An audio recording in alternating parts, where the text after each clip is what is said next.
نحمده ونصلي ونسلم على رسوله الكريم اما بعد فاعوذ بالله من الشيطان الرجيم بسم الله الرحمن الرحيم صدق الله العظيم اللهم صل على سيدنا محمد وعلى آل سيدنا محمد وبارك وسلم عليه. آج ہمارے تجوید کورس کا دوسرا دن ہے، دوسرا لیکچر ہے. گزشتہ کل میں نے قرآن کریم کے حقوق پر بات عرض کی تھی. اللہ کے پاک کلام کے حقوق ہمارے ذمے کون کون سے لازم ہیں، 5 حقوق بیان کیے تھے. اس قرآن پر ایمان لانا، اس کی تلاوت کرنا اور اس کا ترجمہ سمجھنا، مفہوم سمجھنے کی کوشش کرنا، اس پر عمل کرنا اور اسے دوسروں تک پہنچانے کی فکر کرنا، دعوت، قرآن کریم کی طرف لوگوں کو دعوت دینا، بلانا. یہ 5 حقوق کل بیان کیے تھے. آج باقاعدہ ہم اپنی کورس کا آغاز کر رہے ہیں. یہ آپ کے سامنے کچھ چیزیں موجود ہیں، پہلے ایک دفعہ اس کا مطالعہ کر لیتے ہیں، پھر انشاءاللہ ہم آج تجوید کی جو تعریف ہے، تجوید کی جو اہمیت ہے اور اس کے بارے سے جو بنیادی ضروری معلومات ہیں وہ آپ کے سامنے عرض کروں گا انشاءاللہ.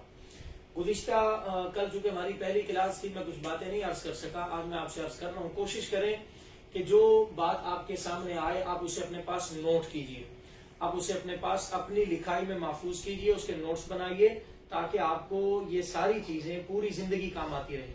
اور یہاں یہ بات بھی سمجھنے کی ہے کہ قرآن کریم یہ صرف ہمارا ایک رسمی تعلق نہیں ہونا چاہیے. اس کے ساتھ، قرآن کریم کے ساتھ ہمارا عبادت کا تعلق ہے. ہماری نماز کی عبادت قرآن کے ساتھ وابستہ ہے. ہماری اللہ جل جلالہ سے جو ہماری گفت و شنید ہے، جو بات چیت ہے، اس کا تعلق بھی قرآن کریم کے ذریعے ہے. یہ ہمارا 24 گھنٹے کا اس کا ساتھ ہے اور یہ مرتے دم تک کے لیے ہے. اس لیے قرآن کریم کو ہم نے پوری زندگی کے لیے صحیح پڑھنا ہے اور اس صحیح پڑھنے کے لیے ہمیں تجوید کی بنیادی قواعد کا پتہ ہونا ضروری ہے. اسی کے حوالے سے یہ کلاس رکھی گئی ہے. چنانچہ ہم اس کلاس میں کیا چیزیں سیکھیں گے، پہلے اس کو سمجھ لیجئے. قرآن کریم کی تلاوت اور اس کی اہمیت، اس کے آداب. قرآن کریم کی تلاوت کرتے ہوئے کن آداب کا سامنا کرنا چاہیے، تلاوت کی اہمیت کیا ہے، وہ آپ کے سامنے بات آئے گی.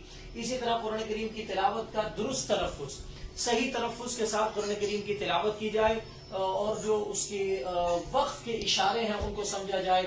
تجوید کے ساتھ جو قواعد ہیں تجوید کے ان کو سمجھا جائے. اسی طرح عربی حروف تہجی کی جو شکلیں ہیں، جو عربی حروف تہجی کی اشکال ہیں، مخارج ہیں، ان کی صفات ہیں اور آواز کی شناخت ہے، اس کو ہم درست کر کے اس کی ادائیگی اچھے طریقے سے کر سکیں. تجوید کے بنیادی تصورات کیا ہیں، عربی زبان میں جو علامات اور حرکات آتی ہیں، زبر زیر پیش ہے، حروف کی اشکال ہیں اور جو علامات ہیں ان کو ہم اچھے طریقے سے سمجھ کر ادا کرنے والے بنے. یہ چیزیں ہم انشاءاللہ اس کورس میں سیکھیں گے. اگر ہم بنیادی طور پر سوالوں کا اپنے سامنے تذکرہ کریں تو یہ 3 سوال ہے جس کو ہم نے ابھی سمجھنا ہے. نمبر 1، مخرج سے کیا مراد ہے. نمبر 2، تجوید کا لغوی اور اصطلاحی معنی کیا ہے. نمبر 3، قواعد تجوید سے کیا مراد ہے. یہ 3 چیزیں ہم آج سمجھنے کی ابھی کوشش کریں گے. پہلا سوال ہے کہ مخرج کسے کہتے ہیں. مخرج کی بات کو سمجھنے کے لیے ہمیں سب سے پہلے بنیادی طور پر تجوید کو سمجھنا ہوگا، پھر ہم مخرج کی طرف جا سکیں گے. تجوید کسے کہتے ہیں پہلے تو اس کو سمجھ لیجئے. تجوید کا لغوی معنی ہے عمدہ بنانا، حسن پیدا کرنا، کسی چیز کو خوبصورت کرنا، سجانا، سنوارنا، خوبصورتی اس کے اندر پیدا کرنا. تجوید کا لغت کے اندر ڈکشنری میں معنی تجوید کا یہ آتا ہے. اصطلاحی تعریف کہتے ہیں قراء حضرات کی، کسی بھی فن کے ماہرین کے ہاں اس لفظ سے کیا مراد ہے، اس لفظ کا معنی کیا ہے، اس لفظ کی حقیقت کیا ہے، اس لفظ کا مفہوم کیا ہے، وہ بیان کیا جاتا ہے. اسے تجوید کی اصطلاحی تعریف کہیں گے ہم. یعنی تجوید کے جو ماہرین ہیں انہیں ہم قراء حضرات کہتے ہیں. قراء کرام ہیں جو ہمیں قرات سکھاتے ہیں، جو ہمیں تجوید سکھاتے ہیں. ان کی اصطلاح میں تجوید کسے کہا جاتا ہے، ہر حرف کو اس کے مخرج سے نکالنا. یہ لفظ درست ہونا چاہیے، مخرج لفظ ہے. بعض لوگ اس کو غلط پڑھتے ہیں، مخرج کہہ دیتے ہیں. مخرج جو ہے نا اور الفاظ اور حرکات کے ساتھ اس کو پڑھتے ہیں، یہ درست نہیں ہے. درست لفظ ہے مخرج. ہر حرف کو اس کے مخرج سے نکالنا اور اس کی تمام صفات کو ادا کرنا. یہ بنیادی تعریف ہے علم تجوید کی. علم تجوید کی اصطلاحی تعریف کیا ہے، اس کو سب نے یاد بھی کرنا ہے، اپنے ذہن نشین بھی کرنا ہے. 2 چیزیں ہیں اس اصطلاحی تعریف کے اندر.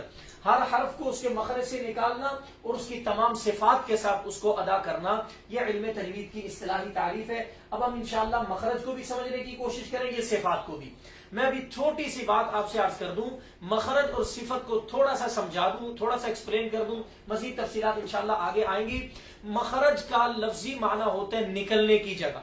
تجوید کے اندر مخرج کہتے ہیں حرف کے نکلنے کی جگہ، حرف کے نکلنے کی جگہ۔ مثلا حرف میں نے لفظ بولا ہے، اس کے اندر جو فا کی آخر میں جو حرف ہے، فا، حرف کے اندر، لفظ حرف کے اندر جو آخری حرف ہے وہ فا ہے۔ فا کہاں سے نکلتا ہے؟ نیچے کے ہونٹ کا درمیان والا حصہ اور اوپر کے دانت جب آپس میں لگے تو اس جگہ سے فا نکلتا ہے۔ اب یہ فا کا مخرج ہے، نیچے کے ہونٹ کا درمیان والا حصہ اور اوپر کے دانت، یہ فا کا مخرج ہے۔ تو مخرج کہتے ہیں حرف کے نکلنے کی جگہ۔ اور صفات، صفت کی جو جمع ہے، اور صفت کہتے ہیں انداز اور کیفیت کو۔ انداز اور کیفیت، کسی حرف کو ادا کرتے وقت ہمارا انداز کیا ہونا چاہیے، ہماری کیفیات کیا ہونی چاہیے، یہ دو چیزیں ہم نے بنیادی طور پر تجوید میں سمجھنی ہے۔ تمام حروف کے جو نکلنے کی جگہ ہے، مخارج ہے، اور جو ان کے اندر صفات پائی جاتی ہیں، ان حروف کو ادا کرتے وقت کون سا انداز اور کیفیت سامنے ہونی چاہیے، وہ حرف موٹا پڑھنا ہے، باریک پڑھنا ہے، اس کو کس انداز میں ادا کرنا ہے، یہ ہم صفات کو بھی سمجھیں گے۔ اور اس کے ساتھ ساتھ آپ کو یہ بھی پتا ہونا چاہیے تجوید کا موضوع کیا ہے۔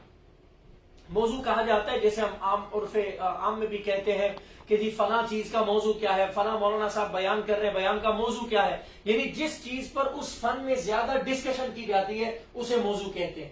تجوید کا موضوع حروف تہجی ہے، یعنی علم تجوید کے اندر ہم زیادہ تر ڈسکشن حروف تہجی کے اندر کریں۔ حروف تہجی عربی کے جو 29 حروف ہیں یا 30 ہیں یا 28 ہیں، انشاءاللہ آگے بات آئے گی، اس پر میں تفصیلات عرض کروں گا۔ تو جو عربی کے حروف تہجی ہے، ان حروف تہجی کو ہی ہم نے تجوید کا موضوع سمجھنا ہے۔ ان حروف تہجی کی درست ادائیگی ہی تجوید کا موضوع ہے۔ اور تجوید کی غرض و غایت کیا، مقصد کیا ہے، علم تجوید کو پڑھا کیوں جاتا ہے، ہم یہ کورس کیوں کر رہے ہیں، ہم اس کورس کے کرنے کا مقصد کیا ہے؟ تو یاد رکھیے علم تجوید کا مقصد ہے حروف تہجی کی صحیح ادائیگی۔ یہاں لفظ ادائی لکھا ہے، ادائی لفظ درست نہیں ہے، ادائیگی، حروف تہجی کی درست ادائیگی، یہ ہماری تجوید کا مقصد ہے۔ ہم علم تجوید اس لیے پڑھتے ہیں، اس لیے اس علم کو حاصل کرتے ہیں تاکہ ہمارے حروف تہجی کی ادائیگی درست ہو جائے۔ جب حروف تہجی کی ادائیگی درست ہوگی، انشاءاللہ ہماری تلاوت درست ہو جائے گی۔ تلاوت، ہمارے عرف عام میں تجوید کے ساتھ ایک تلاوت کا لفظ بولا جاتا ہے۔ تلاوت کسے کہتے ہیں؟ تلاوت کا لغوی معنی ہوتا ہے پیچھے چلنا، پیچھے چلنا۔ تلا یتلو کا معنی عربی زبان میں پیچھے چلنے کے معنی میں آتا ہے۔ اور اصطلاحی تعریف تلاوت کی یہ ہے، قرآن کریم کو تجویدی قواعد کے مطابق پڑھ۔ قرآن کریم کو تجوید کے جو قواعد ہم انشاءاللہ پڑھیں گے اس پورے کورس میں، ان تجویدی قواعد کے مطابق قرآن کریم کو پڑھنا، یہ تلاوت کہلاتا ہے۔ اور تلاوت کو درست کرنا تجویدی قواعد کے مطابق قرآن کریم کو پڑھنے کا فائدہ کیا ہوتا ہے؟ دونوں جہانوں میں انسان کو کامیابی ملتی ہے۔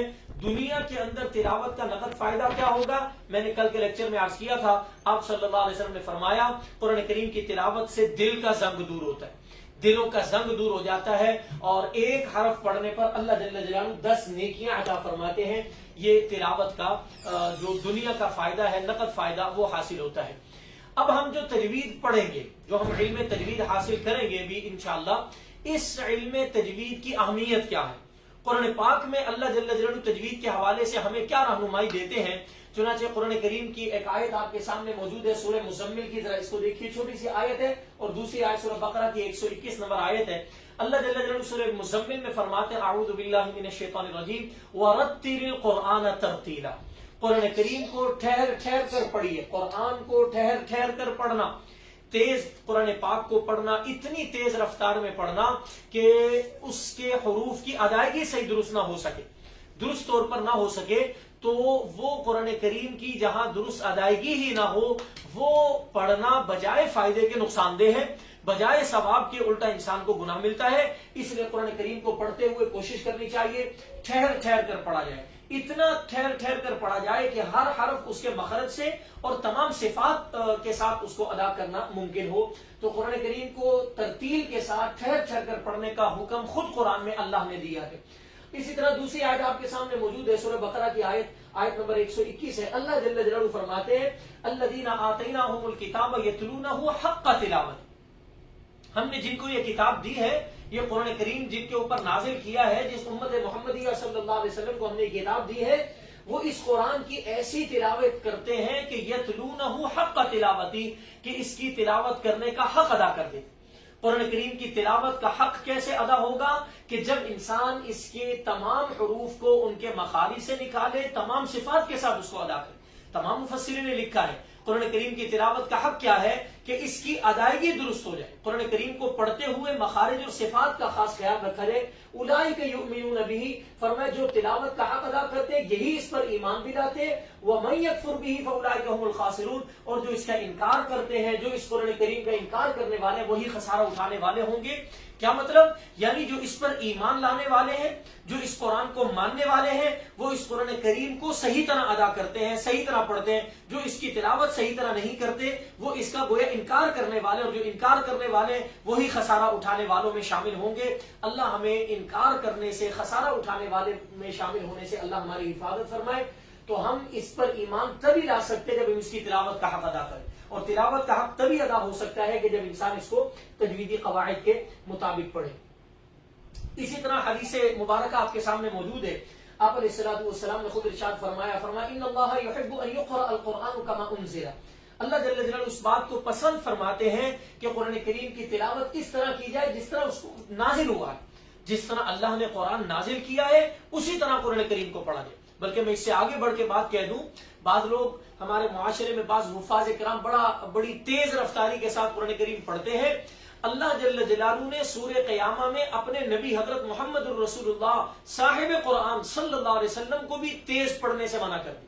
فرمایا لا تحرک بہ لسانک لتعجل بہ، اے نبی صلی اللہ علیہ وسلم آپ تیز تیز اپنی زبان کو نہ چلائیں، آپ اس کو تیزی سے نہ پڑھیں۔ یہ قرآن ہم آپ کے سینوں میں محفوظ کریں گے، پھر ہم آپ کے ذریعے اس قرآن کو دوسروں تک پہنچائیں گے۔ بس جب آپ کو قرآن بتایا جا رہا ہو، آپ پر نازل کیا جا رہا ہو، آپ ٹھہر ٹھہر کر اس کے ساتھ ساتھ تلاوت کیجئے۔